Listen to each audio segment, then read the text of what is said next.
Mora da prestane политичкото влијание во истражниот процес за Кочанската трагедија, повикуваат од ДУИ.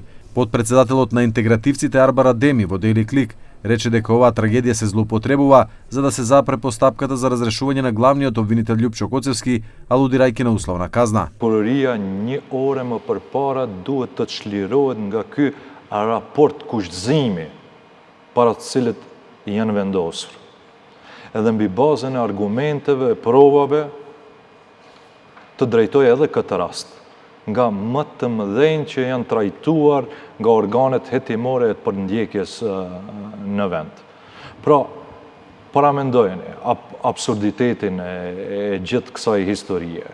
Inicohet procedurë për shkarkim, publikisht thuhet se kjo procedurë ka filluar dhe nuk ka kthim mbrapa, ndodh tragjedia e Koçanit, ndiqet linja partijake gjatë fazës para hetimore dhe dalin dhe thonë po e stopojmë një procedurë të tillë.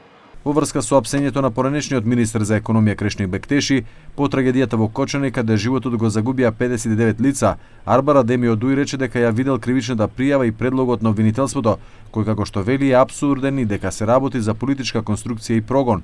Тој вели дека семејството Бектеши долго време е цел на политички прогон. Kresnik Bekteshi është sprovuar gjatë jetës me konstruksione politike, me përndjekje politike.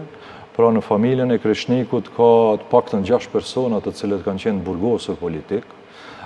Djali i Hallës, Adem Karaga, aktori, së bashku me nënën e tij, me hallën e Kreshnikut, kanë qenë burgosur politik. Para luftës së vitit 2001, 2 djemt të hallës tjetër të Kreshnikut po ashtu të burgosur politik, 2 axhallar të Kreshnikut në vitet 70, 79, 82 burgosur politik. Një axha i tretë azil politik në Suedi si pjesë e shoku Jusuf Gërvallës. Адеми изрази и чудење како е можно ниту еден актуелен функционер да не е осомничен, а да се уапсени само функционери од претходната власт.